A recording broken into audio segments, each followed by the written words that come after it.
안녕하세요. 김동섭입니다. 3월 29일 아침 시황하도록 하겠습니다. 지난주 금요일날 미국 시장은 상승을 했죠.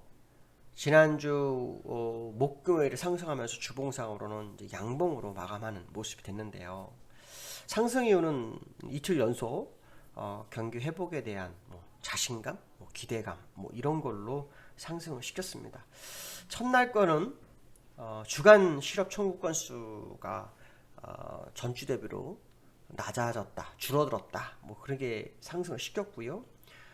금요일은 이제 소비 지표, 그러니까 소비 심리 지표가 좋아지면서 경기 회복에 대한 기대감이 있습니다.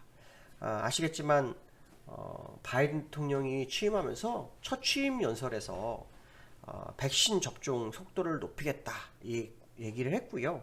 100일 이내에 2억 명 정도, 2억 접종 정도, 2억 명 정도 접종을 시키겠다 이런 얘기를 했어요. 그렇게 되면은 일단 코로나의 부담감에서 벗어나기 시작하는 거고, 또 1조 9천억 불의 경기부양책이 진행이 되면 소득이 다시 증가할 수 있죠. 그리고 소비도 확대되실 것이다. 이런 기대감이 더 시장에 반영될 수 있어요. 물론 3조 불의 인프라 투자도 또 시장에 문제를 가져올 수 있지만 어쨌든 이 부분이 시장을 주도했어요. 그래서 경기 민감주가 시장을 주도하는 그런 상승했다 이렇게 보시면 될 것 같고요.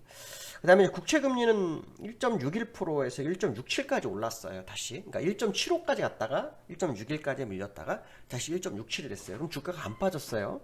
너무 웃긴 건 뭐냐면은 지금 미국에서는 금리 상승이 경기 회복에 대한 부분이다 이렇게 해석을 많이 하는 것 같아요.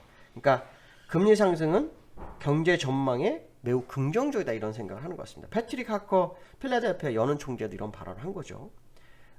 이제 중요한 건 뭐냐면 금리 상승을 하게 되면은 투자를 꺼리게 돼 있어요. 근데 투자가 둔화되는 조짐이 없다는 식으로 얘기를 합니다. 물론 과거에 연준이 금리를 올리면 경기가 회복 국면에 접어들었구나 라는 생각을 많이 해요. 테이퍼링이 되면서도 주가가 이제 긴축 발작을 하지만, 근데 이게 사실 그 부분도 아닌 상태에서 벌써 금리가 오르는데 이거를 미리 그런 식으로 해석하는 것은 좀 아니지 않을까 그런 생각이 많이 듭니다. 어쨌든 미국 시장에서는 악재를 해소하고 호재 쪽으로 어떻게 좀 분위기를 반전시켜 보려는 그런 모습이 있지만, 국채 금리가 만약에 1.75% 이상 또 넘어가게 되면 시장의 불안감으로 시장에 작용할 수 있고요. 그 다음에 지금 아시면 지표가 좀 좋아져서 올라온 건 사실이지만 실제로 미국에서 증세론이 부각되고 있어요. 아시겠지만 좀 아까 제가 잠깐 말씀드렸는데 3조 달러의 재원을, 그러니까 인프라 투자를 하겠다 했는데 3조 달러의 재원을 증세로 가겠다는 얘기가 있어요. 그러면 1조 9천억 불 시장에 주고 3조 달러를 다시 증세를 하는 겁니다. 근데 이게 3조 달러가 전체 증세인지 아니면 증세가 일부러 3조 달러에 참여하는지 이거는 좀 더 확인해 봐야 되겠지만, 어쨌든 지금 상황에서는 1조 9천억 번 하면서 바로 증세로 가는 것은 결코 좋은 게 아니죠. 특히 법인세 인상 얘기가 많이 나오는데, 사실 미국 시장이 업그레이드 된 것은 트럼프 대통령이 되면서 법인세 인하가 업그레이드를 시킨 거예요. 그 외에는 사실 그 미국 시장을 끌어올릴 만한 재료가 별로 없었단 말이죠. 그래서 이 법인세 인하를 다시 인상으로 가져간다. 증세는 되겠지 모르겠지만 시장이 이거를 반길 것이냐라고 본다면 글쎄요. 제가 볼 때는 크게 반길 사항은 아니지 않을까 이렇게 판단이 쓰고 있습니다. 그래서 미국에서는 지금 금리 올라가는 거를 시장에서 무감각하게 하거나 둔감하게 하기 위하거나 아니면은 세뇌교육 시키는 건지 모르겠지만, 금리가 결국 경기의 전망을 긍정적으로 끌고 갈 거다 이런 생각을 하는 것은 제가 볼 때는 좀 이해가 안 된다. 물론 경제가 완전히 살아나고 완전 고용이 일어나서 인플레이션도 완전 안전해서 미국 연준이 금리를 올리면서 올라가는 금리라면은 어느 정도 이해가 되겠지만, 연준은 꿈쩍도 안 하는 상태에서 시중 국채 금리가 올라가고 있는 상황인데 이거를 가지고 좋게만 해석하는 것은 절대 아니지 않나 이렇게 판단이 쓰고 있습니다. 어쨌든 미국 시장이 일단 지난주에 상승을 했는데요.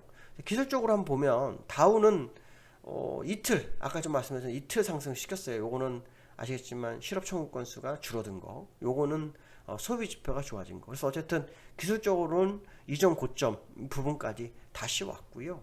월봉 상태의 모습으로는 이런 식이 됐습니다. 또다시 그 자리가 됐죠. 근데 이제 여기서 우리가 중요하게 생각해야 될 것은 이 월봉 완성형이 이제 그 3일이 남았어요. 3일. 이 3일이 어떤 식으로 진행되는지 봐야 될 것 같습니다. 시장에서 일각에서는 이런 얘기도 하고 있습니다. 분기 말이기 때문에 리밸런싱 과정에서 주식을 좀 팔고 채권 쪽으로 좀 움직일 수 있다. 이 얘기를 굉장히 많이 하고 있거든요. 그래서 변동성이 이번 주에 상당히 클 수 있다라는 얘기를 합니다. 그러니까 이게 분기말 효과가 있는지 없는지는 아마 이번 주 29, 30, 31일 거래일을 좀 보시면 되지 않을까. 거기에 따른 차트의 모습이 되게 중요하겠죠. 만약 여기서 또 윗꼬리가 정말 길어지는 모습이 나온다면 주의를 좀 해야 될지 모르겠다. 이런 생각도 해봐야 될 것 같고요. 두 번째로는요. 연기금에 대한 얘기를 할게요. 연기금이 국내 주식 비중 논의 결론을 못 냈어요. 근데 이게 굉장히 큽니다. 왜냐하면 지난주에 아시아 시장이 2% 빠질 때 우리나라도 빠지다가 말았는데 그게 국민연금이 26일 날 주식 비중 확대할 거다. 이 얘기였어요. 그러고 난 다음에 보건복지부에서 그런 거 할 생각이 없다라는 식으로 반박 뉴스를 내보내면서 다시 밀렸는데 별로 안 밀렸어요. 그러고 난 다음에 다시 20일 한다 그래갖고 주가를 딱 땡긴 상황이었거든요. 근데 막상 당일날 이거는 다음 달로 연기됩니다. 이렇게 얘기가 됐어요. 그러면 이게 오늘 시장에 영향을 미치는지를 꼭 확인해야 되겠죠. 아시겠지만 국민연금이 올해 상당히 많이 팔았어요. 올해 국민연금 올해 얼마 팔았냐면요. 기간 누계로 봐서 1월 달로 가볼게요. 1월 달로 가보면 1월 1일 기준으로 지난 20일까지 얼마냐면 15조 5천억 팔았어요. 근데 실제로 지금 나와야 될 게 14조 정도가 나오거든요. 주식 확대의 비중을 넓히게 되면 나올 물량보다는 다시 사야 될 게 한 15조 정도가 생기는 건데 그게 안 되면 다시 14조가 또 나와야 돼요. 그러니까 오늘부터 다시 연기금이 물량 매도가 나오는지 이게 또 시장에 주요한 관전 포인트가 될 수 있다.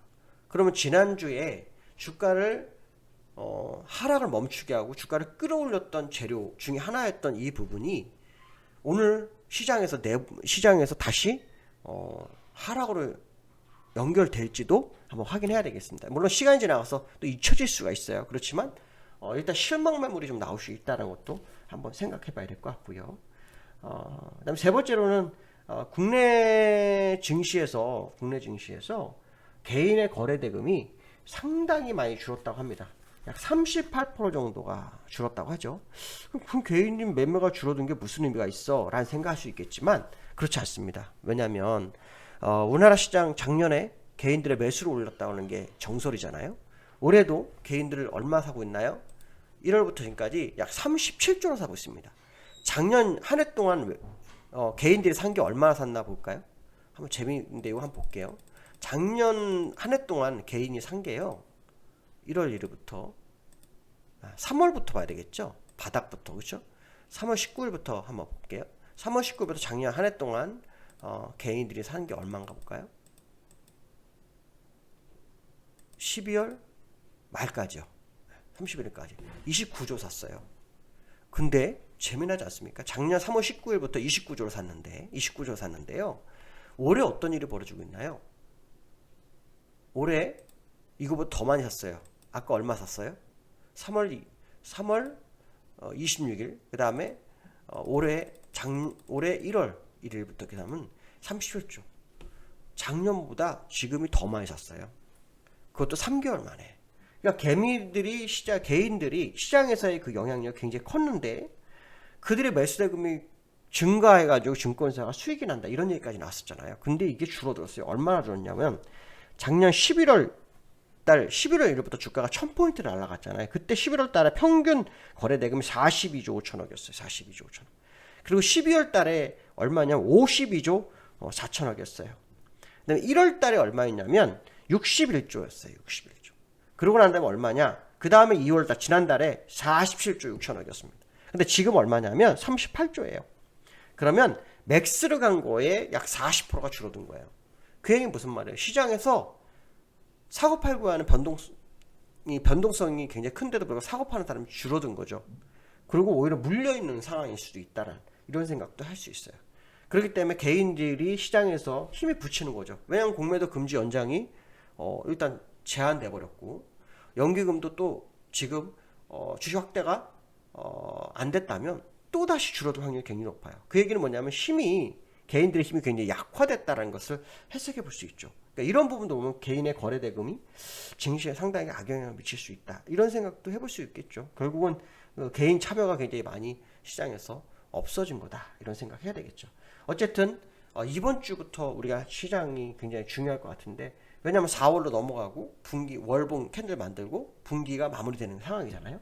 그렇기 때문에 이번 주부터 봐야 될 것은 이제 그 증세론에 대해서, 그러니까 미국이 증세론의 얘기가 이제 화두가 될 확률이 높아요. 이걸 좀 확인하셔야 될 것 같고, 그 다음에 금리 1.67로 한다서 1.75로 넘어가는지 이것 또한 또 이번 주 확인하셔야 될 것 같고요.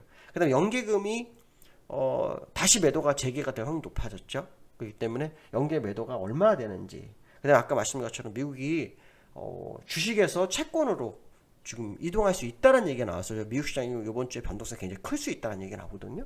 이것 또한 한번 확인하는 한 주가 되셔야 될 것 같습니다. 자, 월요일에 한 주 시작입니다. 오늘도 승리하고 기쁜 하루 되시기 바라겠습니다. 감사합니다.